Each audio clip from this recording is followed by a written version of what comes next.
ladies of Rewatch and Wine, bringing to you Love and Living Color. I'm Raya, Trina, and Lynn. And we're here today to bring our book to movie adaptation of...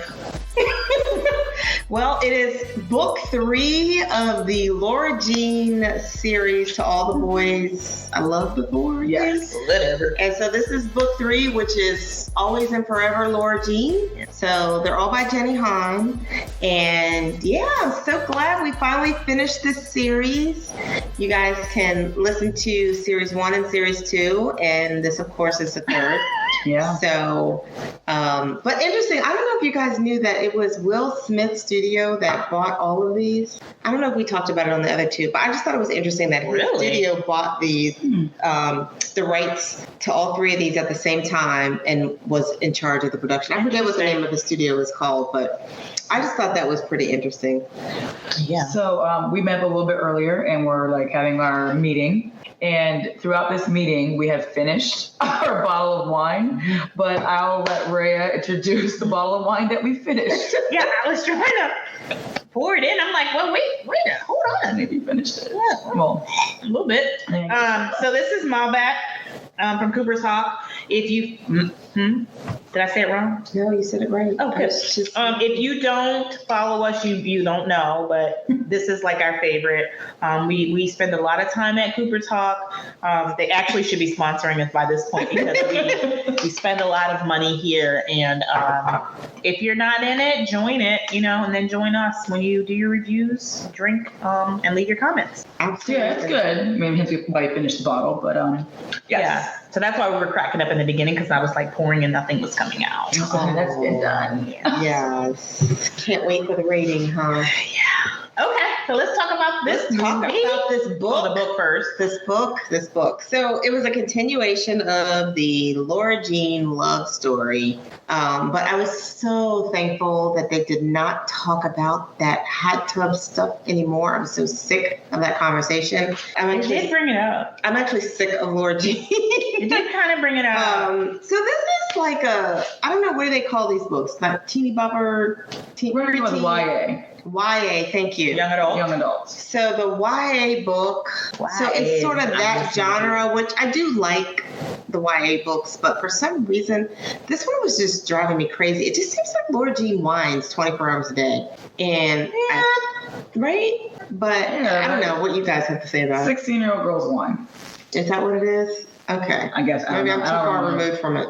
But I mean, it's a cute little story. And if you read all 3 of them, it's just this whole journey of Lara Jean, just all of the decisions and dilemmas that she has in her life, which all revolve around her love for a boy. And I did not realize these were all the same people. What? How is that possible? They all have the same name. I don't. Ted, Margot, Lara Jean. Peter? I don't know. I never, until you said it, I didn't make the connection. I just was you thought we were just reading 3 random stories about 3 random. Yeah, I just thought those are the names she loved, and so she used them in every book. Oh. I mean, where do we go from here? I don't know what to say. No idea what to say right now. So it starts off with Lara Jean in high school, of course, and then she makes that bet with that guy, and then they become a couple. And then they get caught in the hot tub. And so this third book, it's their senior year. Okay, I'm with you. Okay. It's their senior year. And so the big dilemma for this third book is about going to college and what college you're going to get into. And whether Laura and Peter are going to go to the same college. And so the whole story sort of revolves around this decision about what school she's going to go to, what school she's going to get in. Whether or not you're going to ruin your life by trying to stay with the person that you were with in high school throughout your college years when there's plenty of people there. Yeah, so it was all of that. And so it was a cute little dynamic, but it just, I don't know, maybe it could have been completed in 3 chapters. So like for me, I think the most entertaining part was that they lived in Virginia. So all the places they were representing were, I'm like, oh, they went to New York. Oh, they're in Richmond. Oh, they're in North Carolina. Like, it's tangible for me, so I could put myself in the scene. But all the other I love this person, I don't like that person, hot tub, irrelevant. But they lived in Virginia, so I could. So when they were talking about when they were going to school, that was kind of cool because you like, you can relate to every single, you've seen William and Mary or something. Didn't somebody go to William and Mary? Yeah. I think like if you don't really understand the East Coast and how like close things are, it seems kind of like untangible. Because like if you're from Maryland, how we are, we can drive 20 minutes into DC, 2 hours to Philly, 4 hours to New York, 4 hours to North Carolina. Like it's just everything is a day trip possibly. Yeah. But then like the South, the Midwest, the West Coast, things take hours and days to get there. So like for me, when she was talking about when she went with her best friend to go visit the college, like college visits can be a day trip on the East Coast. So for me, it was like, yeah, I definitely did that and went down and partied for a day to see how that was and then came back. Yeah. So like in that stance, it was like, okay, that was kind of relatable. I wrote 5 love letters to boys. I wasn't even thinking about boys then. Right. So stepmom got on my nerves. I thought she was cute. She got on my. I mean, I liked her in the end, but in the beginning, I was kind of like, okay, you trying to pull their culture out of them. Ooh, didn't actually pick up on that. You didn't, because remember, she didn't want to eat like, what were they? Korean. She can't do Korean food, and she didn't want this, and she didn't want that. You know, she really doesn't like Korean. I was like, well, wait a minute. How you get into Korean? I mean, that's like coming in our family and saying you don't like crabs. Bye. Well, we don't actually kick people out of the family because they don't like crabs. Well, don't marry them in. I mean, crabs is what we do. Oh my gosh. So I actually like the relationship between the father and the neighbor. It was Margot who was getting on my nerves because she was just too old to be acting the way that she was acting. Margot was messing her mom. And she had the longest memories with her mom, and now somebody was taking her mom's place. And then baby girl. You don't live here anymore. You were in Scotland. Yeah, but everybody changed without her. And you know, when you leave somewhere, when you come back, you kind of forget everybody else's lives kept moving and lives kept moving on, and you can't come back to the same way it was when you left. So I kind of could understand it. And sounds like a Margot problem. And her baby sister was like all over her. And she really like Korean food. Like I kind of got it. I liked how it came around in the end, but yeah. And then she brought like all of her stuff in their house. Like, okay, we already have a couch. We don't need 2 more couches. Okay, where's the chair? Where's the only? I need to hold on to the chair and then I'm okay. But now you done got rid of the one chair, or like to me, there should have been. She came around in the end, but there should have been some give and take on just things that they thought were. Well, how about since you were technically an adult, you have a conversation, you speak up. This is my mom's share. This is my mom. This reminds me of this. I got to be able to give and take, but not everything can stay because you can't have 3 couches. Can you? And I'm not selling all my stuff. Can you? I'm moving into your house. Right. It's like I'm a perfect example of that. Well, you know, I had to merge 2 households, and it really is hard trying to figure out what to get rid of. And I mean, we went through the process of like which blender is newer, and like which toaster is more shiny. So we were able to do it, and then we just had a big yard sale. So I get it, and it's hard to part with things especially things that people gave you or that remind you of a loved one. I do think though, you know, unfortunately their mom did pass, and they did have to I think it was very awkward for somebody to come into a situation. It's different if the people were divorced, but their mom actually passed. So it's just like, you also don't want to move into the shrine. So didn't have to live up to this memory. Yeah. They live up to it, but like be compared constantly with items of that memory. Even though that wasn't what the book was all about, that was probably the most interesting part for me. But Lara Jean and her cooking and stuff, I'm like, man, to have that sister. You know, I got a taste of some chocolate chip cookies. Okay, let me make them. That's Lynn. Right. That's Lynn all day long. Lynn, this is first of all, let's just be clear, this is the first time Lynn has ever brought me food. But anyway, I just thought it was amazing. Actually, it's kind of fitting because I brought you kimchi and that's Korean. Oh, that was perfectly. That's awesome. Yeah. Nice safe one. Yeah. Sorry guys. I get bored and then I get anxiety and then I start cooking and I just start dropping food. Brings jars and jars and bowls, but I love it because that's my lunch tomorrow. Yes, that's what I'm having for lunch tomorrow too. So yeah. So back to the movie book. Wasn't it funny though? She was like obsessing over these cookies, and then finally she got it, and they're like, "Yeah, it's great. Okay, keep it moving." They were like so unimpressed. Like the first ones were good. I don't know what you were trying to go for, but yep, it's good. Let's just keep eating more cookies. They should have given their lecture about the history of the chocolate chip cookie. I was like, good Lord. Oh, that's funny. Sounds like me. But the two of them, her and her boyfriend saga, I'm just like, oh my gosh. Like, it's what I find interesting is that it's real. You know what I mean? It is real. That's what teenagers do.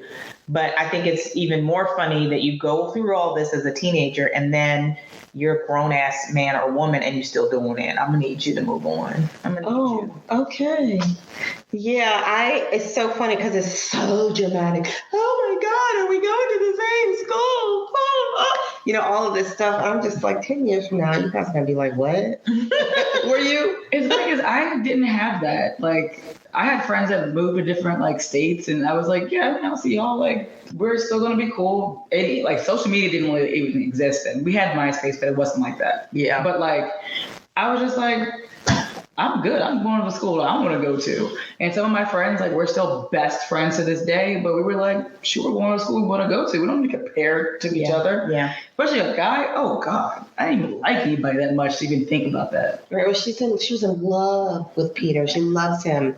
No offense to anybody I've ever dated in high school, but you weren't important. Oh. I know a lot of people do that. You think about it, it's a lot of people that go into that issue when it comes to relationships, especially people that date like athletes. Like, I'm gonna need you to just go ahead and break up because it ain't gonna work. Oh, they're gonna have to come back around to you.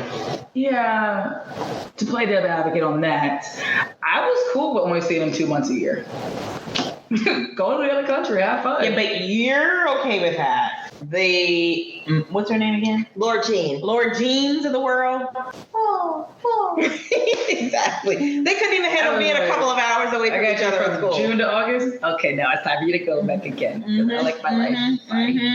Well, okay, so let's move to the movie, the adaptation. What did you guys think of it? I actually think they did a good job with the adaptation. I do too. And to be honest, this was my favorite out of the three. The favorite movie? I love the dad. Yeah. Dad was he's so cluelessly awesome. I love him.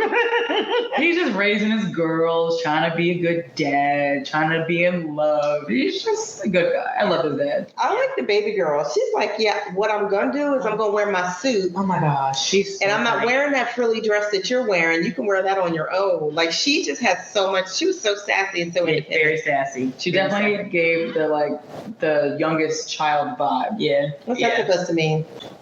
You did it again. That's me?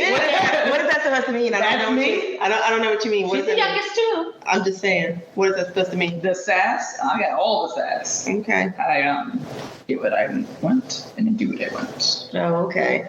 All right, I guess. Anyways, I put my foot in my mouth again. All right. And then I don't think we needed to go over cast. There was nobody that was new addition that we've always had before. I don't have any. It sure was. Who did I miss? It was the same people. Yeah. I thought you were saying it sure was somebody different. I was like, I'm trying to understand. You still want 3 different movies again? Yeah, I just don't understand why. What was the guy's name that she always said his full name when she? Somebody McLaren. It's a car. Okay. McLaren, something like that. Okay. John Ambrose McLaren. Yes. I actually wish she would have ended up with him. Spoiler alert. Oh, so of course, we're reviewing it. We got the spoiler. I wish that would have been the love of her life because they like have more chemistry. Yeah, they have more in common, and then I thought she was going to end up going to William and Mary because he was there, and then they were going to fall in love. Then that was a nice twist. I thought that was going to be it, but she didn't happen. Now Peter is so desperate. I just felt like, and he's needy. Like he's Peter, just yeah. Peter was he's a needy person. I was like, oh. But he went through so much with the other girl. I thought he was going to mess around with her for real. What was her name? I forget. Margot's cousin. Genevieve. They call her. I think it was Genevieve. Yeah, but they call her a different name. Gemma. But so whatever. I'm so glad you brought up the fact that the book was in Virginia and it was so easy to relate to, because the one thing that I've hated about this whole series is that they completely changed the location in the movie. Because in the movies, it was like a whole UCLA thing, I think, that they were trying to battle, or that he was going to play sports there. And I was just like, why did they relocate the movie? I don't understand why they did that. Yeah. Yeah. I guess maybe because like, you know, and a lot more like movies and sporting events is like based upon like, you know, California sports. Yeah. They don't actually realize how big it is on the like the East Coast when it comes to like, you know, University of Maryland, College Park, all those schools up and down the East Coast. UVA. I mean, the school that they talked about in the book. I mean, Jenny Han probably didn't have much to say about it once, you know, the rights were bought from it. But I'm just like, she wrote the book on the East Coast. There was absolutely no reason to change it to California. And then the distance of the schools made more sense with the travel time because, you know, everything is more spread out in California. Yeah. So anyway, I just don't know why they did that. I hate when they do that for no reason in movies. Yeah, you do. Well, anything else about the adaptation? No, I thought it was good. I mean, I thought it was a good adaptation. Okay. Y'all ready to rate this?